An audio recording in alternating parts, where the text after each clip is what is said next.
Improve करते हैं या कैसे इम्प्रूव किया जाएगा, इसको हम डिस्कस करेंगे आज, ठीक है। तो सबसे पहले मैनेजमेंट, कमिटमेंट एंड लीडरशिप। तो फर्स्ट स्टेप जो कि हेल्थ एंड सेफ्टी कल्चर को इम्प्रूव करेगा, that is management, commitment and leadership. जितनी मैनेजमेंट कमिटेड होगी, जितने डायरेक्टर्स, CEO, MD कमिटेड होंगे, जितना उनमें लीडरशिप क्वालिटीज होंगी, एज ए लीडर जो है वो काम कर रहे होंगे, उतना ही हेल्थ एंड सेफ्टी कल्चर जो है वो क्या होगा, प्रमोट होगा, पॉजिटिव, ठीक है। So securing management commitment is essential. इसलिए मैनेजमेंट कमिटमेंट को सिक्योर करना क्या है, जरूरी है। Senior managers provide leadership and motivation. Leadership ये किसकी तरफ से आती है, सीनियर मैनेजर्स की तरफ से, मैनेजमेंट की तरफ से। मोटिवेशन जज्बा, काम करने का जज्बा, खुशी से काम करें, दिल से काम करें, तो वो कब आएगा, जब मैनेजमेंट कमिटमेंट हो, लीडरशिप, ठीक है, क्लियर। तो first step health and safety culture को इम्प्रूव करने का क्या है, मैनेजमेंट, कमिटमेंट एंड लीडरशिप। दूसरे नंबर पे second one is visible leadership, कि लीडरशिप क्या हो, विजिबल, नजर आने वाली लीडरशिप। तो लीडरशिप कैसे नजर आएगी, कि जब डायरेक्टर्स, मैनेजर्स खुद क्या करेंगे, demonstrated by behaving safely themselves, खुद सेफ्टी के मुताबिक क्या करेंगे, काम करेंगे। Involvement in the day to day management of safety, रोजाना की बुनियाद पे, डे टू डे रोजाना की बुनियाद पे सेफ्टी लाने की कोशिश करेंगे, सेफ्टी मीटिंग्स को अटेंड करेंगे।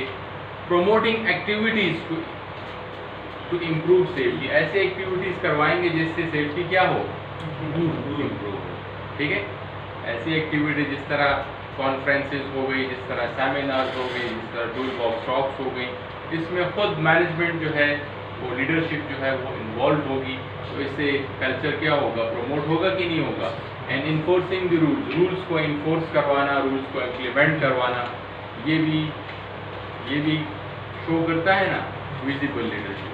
तो जितना मैनेजर्स खुद आ रहे होंगे, रूल्स पे अमल दरामद करवा रहे होंगे, उतना ही हेल्थ एंड सेफ्टी कल्चर क्या होगा, इम्प्रूव होगा, ठीक है। सो विजिबल लीडरशिप किसे कहते हैं, विजिबल जो, तो विजिबल लीडरशिप कैसे शो होगी, जब डायरेक्टर्स, मैनेजर्स क्या करेंगे, खुद सेफ्टी के मुताबिक काम करेंगे, खुद हेलमेट, ग्लव्स, शूज वगैरह पहनेंगे, खुद रोजाना की बुनियाद पे जो हेल्थ एंड सेफ्टी की मीटिंग्स हो रही है उसमें शामिल होंगे, खुद ऐसी एक्टिविटीज करवाएंगे जिससे सेफ्टी क्या हो, इम्प्रूव हो, खुद हेल्थ एंड सेफ्टी के रूल्स को इम्प्लीमेंट करवाने में आगे होंगे। तो इससे क्या चीज शो होगी, विजिबल लीडरशिप, ठीक है, क्लियर। तो ये सेकंड स्टेप था।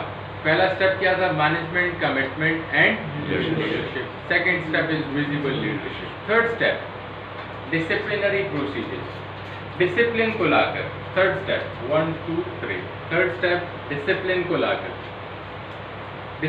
लाकर आप हेल्थ एंड सेफ्टी कल्चर को इम्प्रूव कर सकते हैं। डिसिप्लिन किसे कहते हैं, रूल्स, नज़्म ज़ब्त, ठीक है। तो some time rules are broken, लोग रूल्स को तोड़ते हैं। आप मिसाल के तौर पर आप वर्क एट हाइट कर रहे थे और वहाँ पे आपसे कोई चीज़ रह गई, कोई हथौड़ा रह गया, जो भी है, आप नीचे उतर अब आपने फिर उस हाइट पे ऊपर जाना है, क्यों, सिर्फ हथौड़ा नीचे लाने के लिए। तो उसके लिए आप कहें कि मैं अब अलग से जाऊँ, उसके लिए सेफ्टी ऑफिसर या कोई हेल्पर से हेल्प लूँ, बस ये हथौड़ा पड़ा है, बस ऊपर चला जाऊँगा, ठीक है।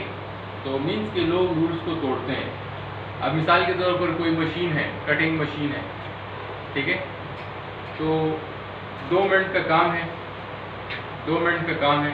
अब आप कहते हैं कि इसको काम को करने के लिए मैं क्या डिटेल से परमिट लूँगा, इजाज़तनामा लूँगा, और डायरेक्ट काम शुरू कर, 2 मिनट का काम है वैसे भी। या कोई मशीन मेंटेनेंस है, कोई मशीन की मेंटेनेंस करनी है, तो आप कहते हैं अब स्विच लगी हुई है बिजली की, अब क्या मैं इसको निकालूंगा और फिर मेंटेनेंस करूँगा और फिर मैं इसको लगाऊंगा।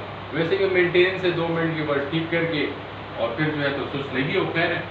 तो मीन्स के लोग जो हैं वो खुद अपने आप को डेंजरस सिचुएशन में लेके आते हैं। वर्कर्स खुद रिस्क लेते हैं, रूल्स को तोड़ते हैं, तो इसके लिए क्या होना चाहिए? डिसिप्लिन को लाना होगा। तो लोग रूल्स को तोड़ते हैं, एम्प्लॉयज़ में इंडेंजर देमसेल्व्स और अदर, खुद एम्प्लॉयज़ अपने आप को दूसरे लोगों को डेंजरस सिचुएशंस में लेके आते हैं। Ignoring issues can result in injuries, जब आप इश्यूज को इग्नोर करेंगे तो क्या होगा? इंजरीज आएंगी, हादसा होंगे।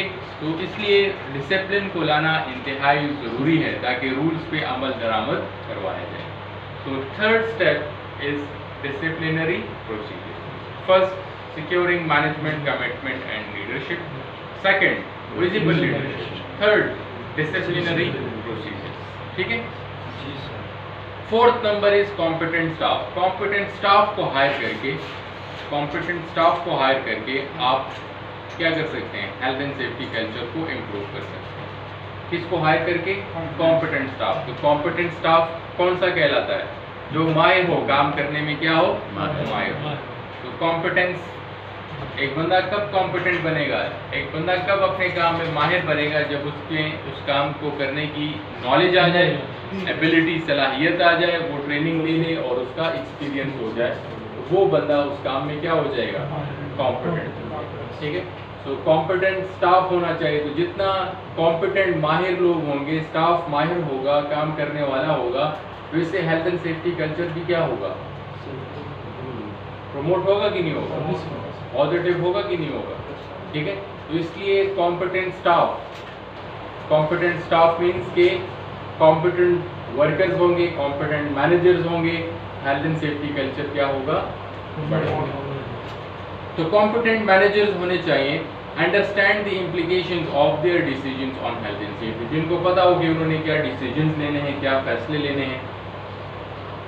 कॉम्पिटेंट स्टाफ होना चाहिए, enables job to be done safely, जिनको पता हो कि उन्होंने सेफ्टी के मुताबिक कैसे काम करना है। ठीक है? तो management commitment and visible leadership, disciplinary procedures को ला गए, कॉम्पिटेंट स्टाफ को हायर करके। ठीक है? और fifth one is keeping up to date. जब कंपनी का मालिक, MD, CEO, directors, managers, employees, आप as a health and safety officer, manager अपने आप को अप टू डेट रखेंगे। किस चीज़ से अप टू डेट रखेंगे? कानून से। ये कानून क्या है? कानून में क्या लिखा है?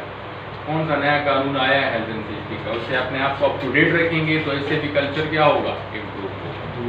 आप जब HSE.gov.uk, यूके की जो गवर्नमेंट की वेबसाइट है, ये यूरोपियन जो हेल्थ एंड सेफ्टी की वेबसाइट है, OSHA.gov, अमेरिका की जो हेल्थ एंड सेफ्टी की वेबसाइट है, Commerce.wa, वेस्टर्न ऑस्ट्रेलिया की जो हेल्थ एंड सेफ्टी की वेबसाइट है, प्रैक्टिशनर्स पब्लिकेशंस एंड सब्सक्रिप्शन, जो किताबें छपती हैं हेल्थ एंड सेफ्टी की, ब्रिटिश सेफ्टी काउंसिल की हो गई, इबोश की हो गई, कॉन्फ्रेंसेस को अटेंड करके इन चीज़ों को पढ़ के आप अपने आप को अप टू डेट कर सकते हैं। ठीक है ना?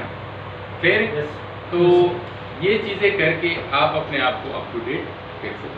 तो जब आप अपने आप को अप टू डेट करेंगे, हर एक एम्प्लॉय अप टू डेट करेगा, manager, directors up to date रहेंगे, एमडी अप टू डेट रहेगा, सीईओ अप टू डेट रहेगा, तो ऑटोमेटिकली वो उस चीज़ के ऊपर अमल भी कर रहे होंगे और इससे हेल्थ एंड सेफ्टी कल्चर भी क्या होगा? इम्प्रूव होगा। ठीक है? सिक्स्थ वन, छठा तरीका हेल्थ एंड सेफ्टी कल्चर को बेहतर बनाने का, दैट इज इफेक्टिव कम्युनिकेशन। तो इफेक्टिव कम्युनिकेशन को करके आप हेल्थ एंड सेफ्टी कल्चर को क्या कर सकते हैं? इम्प्रूव कर सकते हैं। कम्युनिकेशन किसे कहते हैं? कम्युनिकेशन मीन्स राब्ता, एक दूसरे के साथ राब्ता। तो एक दूसरे के साथ राब्ता करके, तो राब्ता कैसे होता है? तो राब्ता तीन तरीकों से होता है, एक वर्बल, एक रिटन और एक ग्राफिक। तो रिटन, वर्बल और ग्राफिक। तो वर्बल जो होता है वो बेसिकली होता है जुबानी, जो हम कम्युनिकेशन करते हैं। रिटन जो क्या करते हैं? लिख के, टेक्स्ट के जरिए जो हम कर रहे होते हैं। इसी तरह graphic, graphic means picture, video की फॉर्म में जो होता है। ठीक है? तो ये तीन तरीके हैं इफेक्टिव कम्युनिकेशन के। तो इसमें हम सबसे पहले वर्बल को डिस्कस करते हैं। वर्बल किसे कहते हैं? जी, जो जुबानी किया जाता है, ठीक है। जिस तरह अभी हम कौन सी कम्युनिकेशन कर रहे हैं, वर्बल कम्युनिकेशन। तो इसके फ़ायदे और खामियां पढ़ते हैं, ठीक है। तो इसका देखें वर्बल का जो खामियां हैं वो पहले पढ़ लेते हैं वर्बल की। तो लैंग्वेज बैरियर इसमें है। फॉर एग्जांपल आपको कोई समझाने लगे किस ज़ुबान में, चाइनीज़ में, तो आपको समझ आएगी? नहीं आएगी। तो लैंग्वेज बैरियर है इसमें, ठीक है। जर्गन मीन्स अगर कोई मुहावरे, शेर व शायरी वगैरह शुरू कर दे तो हो सकता है कि किसी को उसकी समझ ना आए।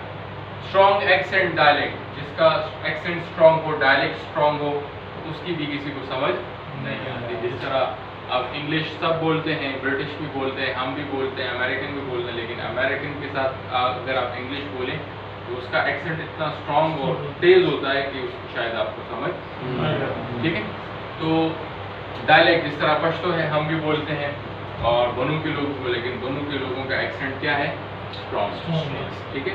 इसी तरह बैकग्राउंड नॉइस, अगर शोर होगा तो वर्बल कम्युनिकेशन सही समझ आएगी? नहीं आएगी। पुअर हियरिंग, सुनाई ना दे, स्लो हो, इस तरह मोबाइल फ़ोन पे हम बात कर रहे हो, स्लो हो आवाज़, सिग्नल ना हो तो सुनाई नहीं देगा। एंड एम्बिग्विटी भी हो सकती है, हो सकता है कि वो आपको मोबाइल फ़ोन पे एक बात कहना चाहे, आप उसको कुछ और समझ लें, हो सकता है ना। एम्बिग्विटी भी हो सकती है। मिस इन्फॉर्मेशन भी हो सकती है कि आपको किसी ने कहा कि यार उस बंदे को ये बात कर देना वर्बली, तो आप गए और आपने कुछ मालूमात उसको दी और कुछ आपसे भूल गई। मिस इन्फॉर्मेशन भी हो सकती है। फॉरगेट इन्फॉर्मेशन भी हो सकती है कि आप पूरी बात कहना ही भूल गए, ठीक है। एंड नो रिकॉर्ड, इसका कोई रिकॉर्ड नहीं रहता। पुअर क्वालिटी होती है अगर फॉर एग्जांपल आप टेलीफोन के जरिए किसी को समझा रहे हैं, ठीक है, पर्सनल असिस्टेंट के जरिए किसी को अगर समझा रहे हैं, ठीक है। इसी तरह फ़ायदे क्या हैं इसके? फ़ायदे ये हैं कि पर्सनल, दो बंदों के दरमियान पर्सनल, क्विक, जल्दी से डायरेक्ट कम्युनिकेशन हो जाती है और दूसरा बंदा सर भी हिला देता है कि हाँ बिल्कुल मुझे समझ आ गया, दूसरा बंदा जवाब दे देता है कि हाँ मुझे समझ आ गई है। मतलब कि इससे आपको तसल्ली हो जाती है कि दूसरे बंदे को समझ भी आ गई है। इसका फ़ायदा है फीडबैक भी आपको मिल जाता है। अगर कोई किसी का कोई सवाल हो, किसी को एतराज़ हो तो वो अपने सवालात आपसे पूछ लेगा, ठीक है। और शेयर व्यूज़, हर एक बंदा अपने राय भी दे सकता है इस पर। और एडिशनल इन्फॉर्मेशन में बॉडी लैंग्वेज भी होती है, इससे आपको ये भी पता लग जाता है कि यार इस बंदे ने बात जो की है वो गुस्से में की है, प्यार से की है, तंज में की है, किस अंदाज में की है, तो इसका भी बॉडी लैंग्वेज से अंदाज़ा मिलता है। तो वर्बल कम्युनिकेशन के फ़ायदे और खामियां जो है वो हमने डिस्कस की, ठीक है। रिटन के फ़ायदे और खामियां। तो रिटन की खामियां क्या है? रिटन की जो हम लिख के करते हैं, इनडायरेक्ट होती है ये। इनडायरेक्ट का क्या मतलब?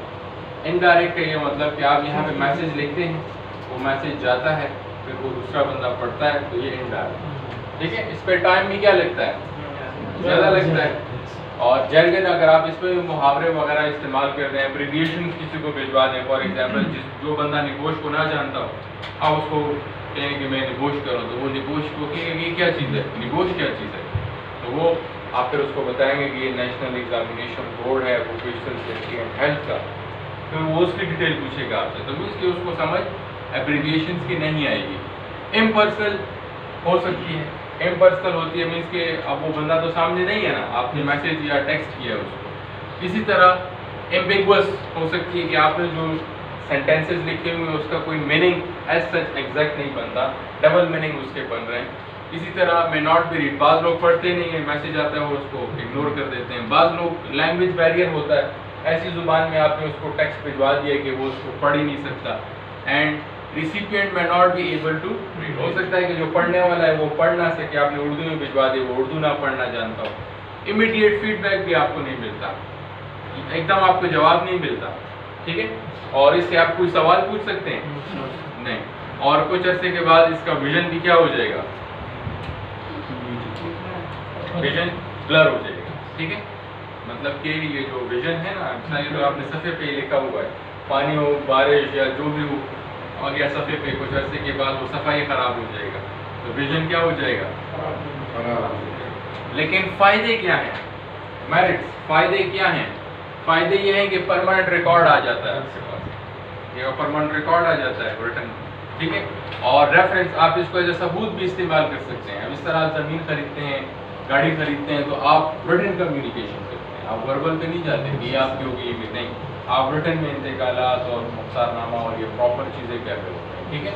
इसी तरह can be written carefully for clarity, आप इसको क्लियर लिखते हैं ताकि ज़्यादा टाइम तक इसको आप चलाएं। And wide distribution relatively cheap, wide distribution relatively cheap का मतलब ये है कि आप देखें, आप वर्बल किस को बताएंगे एक एक जाके। इसी तरह आप इस तरह करेंगे, एक पोस्टर बना लें और एक पोस्टर के 2000 पीस बना लें और 2000 के 2000 पीस तकसीम कर लें, तो सस्ता भी पड़ेगा और इंफॉर्मेशन भी शेयर होगी। तो ये किसके फायदे और नुकसान थे। अब हम आते हैं ग्राफिक की तरफ। ग्राफिक किसे कहते हैं, जो कि पिक्टोरियल फॉर्म में होता है, जिस तरह आप ये देख सकते हैं। तो इसका फायदा ये है कि आई कैचिंग है, दूर से आंखों पे नजर आ जाता है, विजुअल पिक्चर होती है, आसानी से समझ में आ जाती है, क्विक टू इंटरप्रेट, जल्दी से समझ में आ जाती है। नो लैंग्वेज बैरियर, इसमें कोई जुबान की जरूरत है समझने की नहीं, इसमें कोई मुहावरे हैं, नो जर्गन या जर्गन फ्री, और conveys a message to a wide audience, जो भी इसको देख रहा है उस तक इसका मैसेज पहुंच रहा है। लेकिन इसमें खामी ये है कि एक्सपेंसिव, इसके ऊपर पैसे ज़्यादा लगते हैं, बोर्ड महंगा बनेगा, बाद लोग इसको देखते ही नहीं हैं। सिंबल्स और पिक्टोग्राम में भी अननोन हो सकता है, किसी को इसकी समझ ना आए। आप देखें ये क्या कर रहा है, कंस्ट्रक्शन पे आगे काम हो रहा है, लेकिन हो सकता है कि कोई बंदा कहे कि पता नहीं आगे क्या करना है, कोई आगे जाके मैंने स्पीड ब्रेकर को तोड़ना है कि क्या करना है, ठीक है। तो फीडबैक आपको नहीं मिलता, इससे कोई आपको सवाल जवाब आप नहीं कर सकते, ना ही आप इससे कोई सवाल, और कुछ अरसे के बाद धूप से, बारिशों से ये इसका रंग जो है ये क्या हो जाएगा, ब्लर हो जाएगा, इम्पेयर्ड विजन हो जाएगा, ठीक है। तो ये ग्राफिक कम्युनिकेशन के फायदे और खामियां।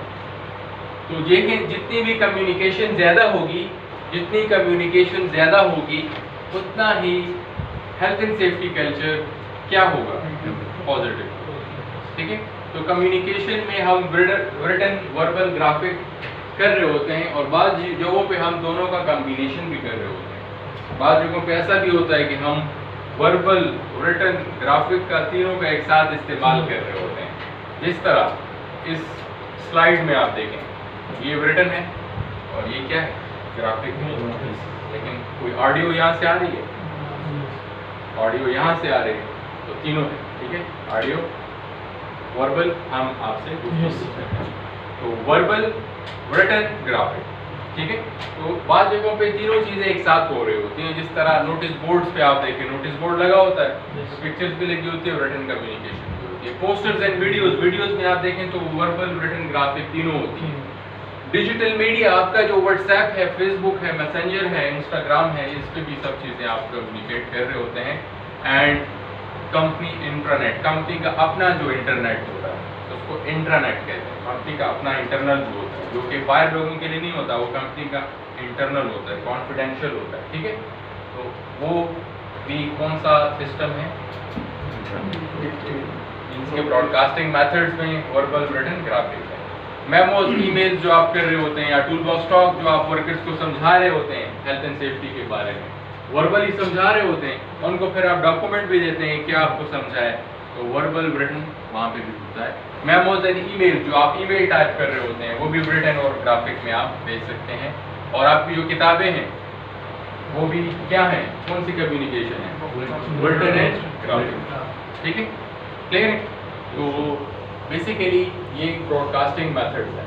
तो हमने यहाँ तक कितने मेथड्स पढ़े, हमने यहाँ तक जो कल्चर को इम्प्रूव करना है उसके लिए हमने सबसे पहले पढ़ा कि क्या करेंगे, management, commitment and leadership, visible leadership, discipline को लाकर, कॉम्पिटेंट स्टाफ को हायर करके, अपने आप को अप टू डेट रख के, 6th वन इज कम्युनिकेशन करके, और 7th कोऑपरेशन एंड कंसल्टेशन। 7वें नंबर पे आप जितनी कोऑपरेशन वर्कर्स के साथ करेंगे, डायरेक्टर वर्कर्स के साथ, वर्कर्स डायरेक्टर्स के साथ, जितनी कोऑपरेशन और जितनी कंसल्टेशन, सलाह मशवरा करेंगे, इससे हेल्थ एंड सेफ्टी कल्चर क्या होगा, इम्प्रूव होगा।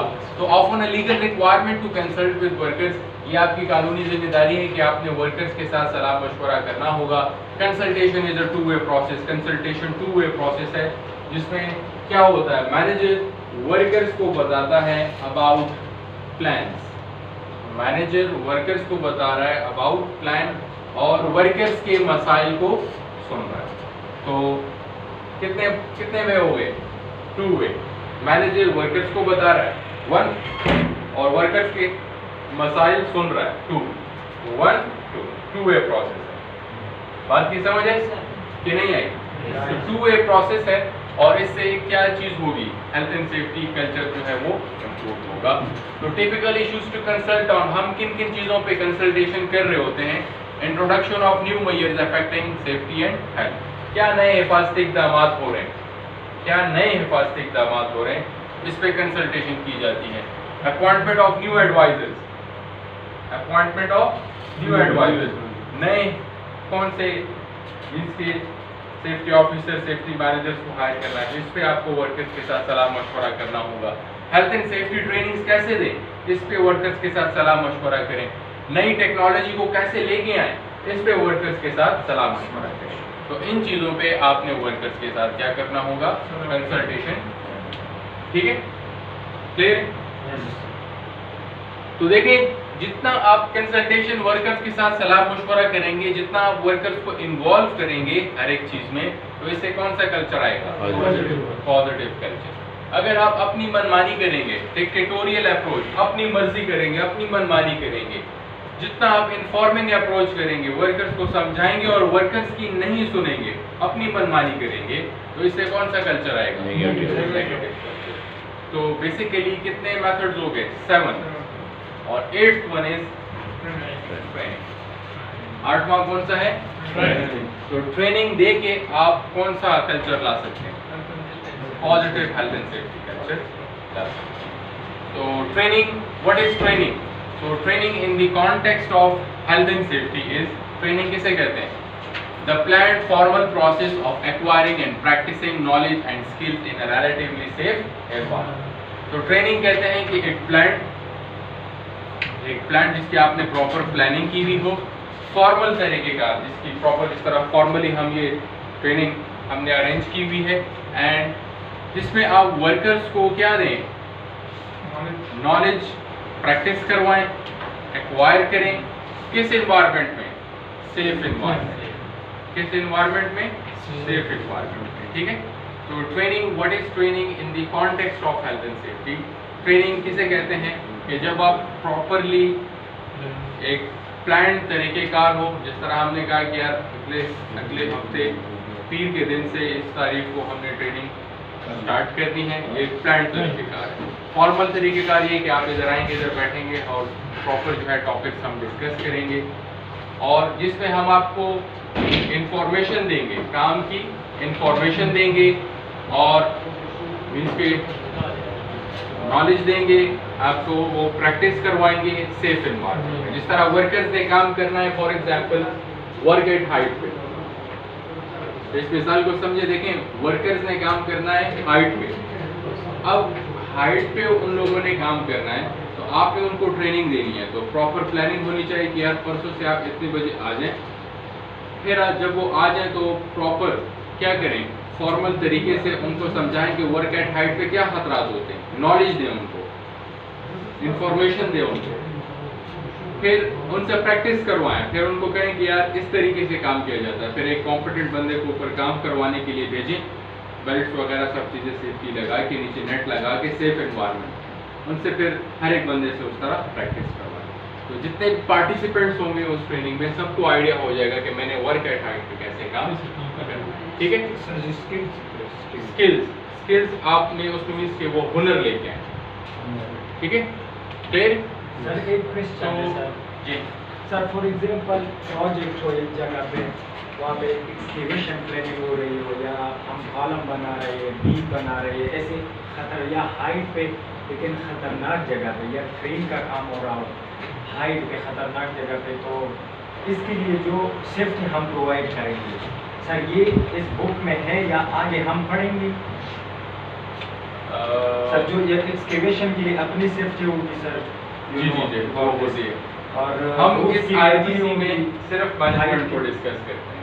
जी सर, हम इस आईजीसी में जो आपका कोर्स है निपोश का, इसमें सिर्फ मैनेजमेंट को डिस्कस करते हैं। IG1 में IG1 में जी।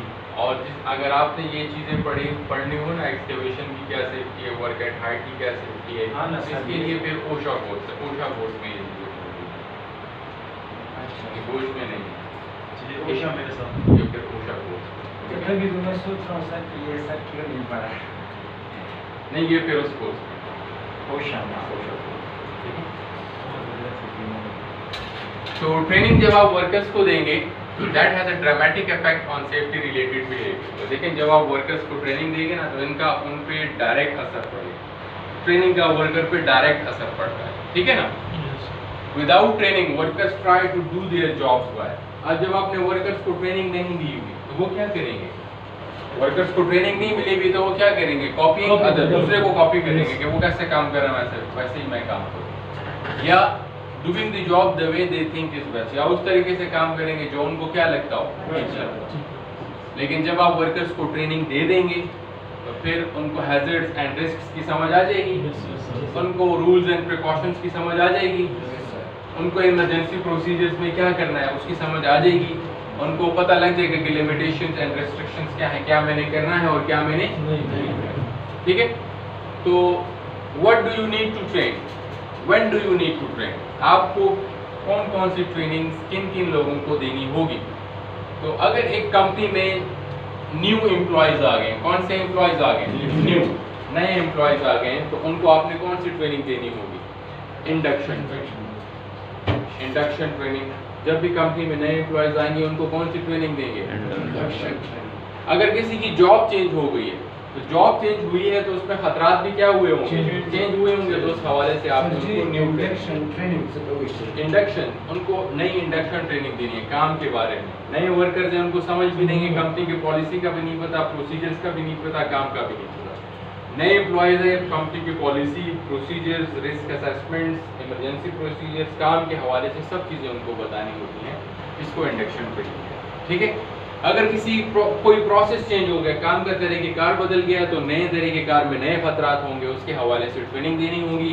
अगर कंपनी कोई नई टेक्नोलॉजी लेके आ गई, कोई नई मशीन लेके आ गई तो उसके नए खतरात हैं, उसके हिसाब से ट्रेनिंग देनी होगी। अगर कानून बदल गया तो नए कानून की ट्रेनिंग देनी। सर तो जी ये खतरात के बारे में हमें पता ही नहीं है तो कैसी है ट्रेनिंग देंगे, कैसे समझाएं? आपको पता लगेगा ना, आप जब कोर्स पढ़ लेंगे तो फिर आपको आइडिया हो जाएगा। सर उसके लिए मैं फिर ओशा है कि वो भी करना पड़ेगा जी, वो भी करें।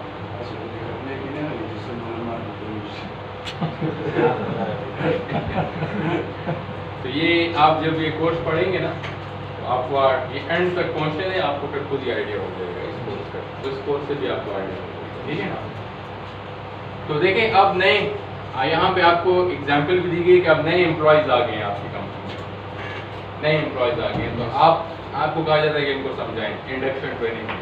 अब आप क्या समझाएंगे उन नए एम्प्लॉयज, कंपनी का जो पॉलिसी, तो आप उनको कंपनी के हेल्थ एंड सेफ्टी की पॉलिसी दिखाएंगे कि हमारी कंपनी की पॉलिसी ये है। इमरजेंसी प्रोसीजर्स बताएंगे कि अगर आग लगी तो इस तरफ जाना है, अगर कोई ज़लज़ला आ गया तो इस तरफ जाना है, अगर फॉर एग्जांपल कोई सैलाब तूफान आ गया तो इस तरफ जाना है, अगर कोई ब्लास्ट हो गया तो इस तरफ जाना है। तो फर्स्ट एड का आप उसको बताएंगे नए वर्कर को कि अगर आप जख्मी हो जाते हैं या कोई आप देख लेते हैं कि कोई बंदा जख्मी हो गया तो आपने किसको इन्फॉर्म करना है, ठीक है। वेलफेयर फैसिलिटीज़ के बारे में नए एम्प्लॉयज़ को बताएंगे, नए एम्प्लॉय को बताएंगे कि यहाँ पे वॉशरूम है, यहाँ पे पीने का साफ पानी है, यहाँ पे खाना खाने की जगह है, यहाँ पे नमाज पढ़ने की जगह है, यहाँ पे जो है तो कपड़ा रखने और बदलने की और रेस्ट की जगह, इस तरह सब जगह आप उसको बता देंगे। सेफ मूवमेंट के बारे में आप उसको बताएंगे कि आपने सेफली किन किन रास्तों पे जाना है। तो आपने उसको बताना है कि जो डिजिग्नेटेड रास्ते हैं जिसपे प्रॉपर वार्निंग लाइन टेप लगी हुई है उसी में से जाना है, शॉर्टकट्स आपने नहीं डालने। And accident and incident reporting के बारे में आपने उसको समझाना है कि एक्सीडेंट हो जाता है, इंसिडेंट हो जाता है तो उसको कैसे रिपोर्ट करेंगे। कंसल्टेशन के बारे में भी आपने उसको बताना है कि आप सलाह मशवरा कैसे करेंगे। सेफ्टी रूल्स के बारे में आपने उसको बताना है कि सेफ्टी के रूल्स क्या हैं, पीपीईज कैसे इस्तेमाल की जाएंगी, सेफ वर्किंग एंड परमिट्स जो हैं वो कैसे इस्तेमाल किए जाएंगे, एंड रिस्क असेसमेंट का सिस्टम जो है उसके बारे में भी आपने उसको समझाना है कि रिस्क असेसमेंट कैसे की जाएगी, खतरात को कैसे पहचाना जाएगा, जायजा लिया जाएगा, कंट्रोल किया जाएगा, ठीक है। क्लियर? तो कितने मेथड्स हो गए कल्चर को इम्प्रूव करने के? सर ये काफ़ी नहीं है फिर नहीं मेथड कितने हो गए? मैं तो ये पूछ रहा हूँ काफ़ी और ना काफ़ी वो तो बात की बात है। तो कितने मेथड्स हो गए कल्चर को इम्प्रूव करने के? 8 मेथड। लास्ट मेथड रह गया, दैट इज सेफ्टी कमेटी।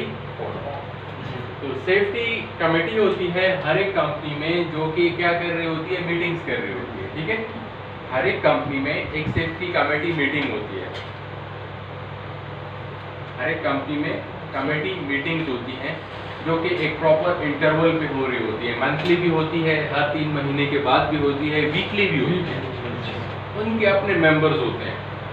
अब इस तरह मंथली मीटिंग्स में कौन कौन शामिल होता है? मंथली की महीने के बाद जो मीटिंग है, तो उसमें होगा PM, project manager, construction manager, इसके अलावा safety manager, safety advisor, safety officer, जो एम्बुलेंस फर्स्ट एडर, एम्बुलेंस का ड्राइवर हो गया, फर्स्ट एडर हो गया। ये तमाम जितने भी मेन डिजिग्नेशन के लोग हैं, ये उस मीटिंग में सेफ्टी से रिलेटेड ये उसमें शामिल होते हैं, जो मंथली मीटिंग होती है। अब उस मीटिंग में होता क्या है? तो उस मीटिंग में देखा जाता है कि साइट पे पिछले महीने में क्या क्या मसाइल आते गए हैं, किन किन इश्यूज को देखा गया है, और अब इन इश्यूज को कैसे हमने हल करना है, ताकि अगली मीटिंग हो तो उसमें ये चीज़ें जो है हमारे सामने ना हो। ठीक है, क्लियर? तो इसको हम क्या कहते हैं? Safety committee forum, safety committee meeting. तो function of safety committee forum, तो फंक्शन क्या है safety committee? Studying accident and disease statistics. तो सेफ्टी कमेटी फोरम जो होता है, इसका काम यह है कि एक्सीडेंट्स के रिकॉर्ड, स्टैटिस्टिक्स, इसको चेक करना, reviewing the reports from active monitoring in the workplace such as safety inspections and behavioural observations. Safety committee meeting जो होती है, इसमें क्या देखा जाता है? इसमें देखा जाता है कि इंस्पेक्शंस कैसे हो रही हैं, पिछले महीने इंस्पेक्शंस कैसी हुई हैं, वर्कर्स का बिहेवियर कैसा रहा है सेफ्टी की तरफ, ठीक है। एग्जामिनिंग सेफ्टी ऑडिट रिपोर्ट्स, ये जो टीम है सेफ्टी कमेटी, ये महीने के बाद जो मीटिंग हो रही होती है उसमें ऑडिट्स को भी चेक करती है कि ऑडिट्स कैसे किए जा रहे हैं, ठीक है। Considering reports and information from authorities, ये देख रही होती है कि क्या कोई अथॉरिटी की तरफ से कोई रिपोर्ट आई है, मतलब पुलिस की तरफ से कोई रिपोर्ट आई है तो उसको भी देख रही होती है। अगर बल्दिया की तरफ से, हेल्थ एंड सेफ्टी डिपार्टमेंट की तरफ से, फायर ब्रिगेड की तरफ से, इनकी तरफ से कोई रिपोर्ट हो तो उसको भी एग्जामिन और एक्शंस उसके ऊपर ले रही होती है।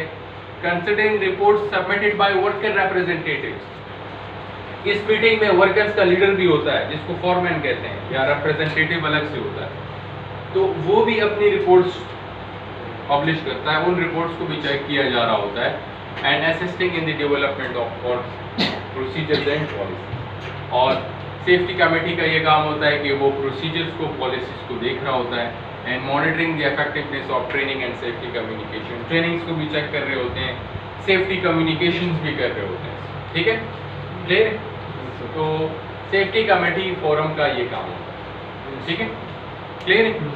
तो बेसिकली सेफ्टी कल्चर को बेहतर बनाने के लिए हमने कितने मेथड्स इस्तेमाल किए? इसमें पहला था management commitment and leadership, second one is visible leadership, third one disciplinary procedures को लाके कॉम्पिटेंट स्टाफ को हायर करके अपने आप को अप टू डेट रख के, इफेक्टिव कम्युनिकेशन, ठीक है, कोऑपरेशन एंड कंसल्टेशन, ट्रेनिंग, और last one is safety committee, ठीक है, क्लियर? सर ये क्वेश्चन तो ये आपका एक क्वेश्चन, ठीक है।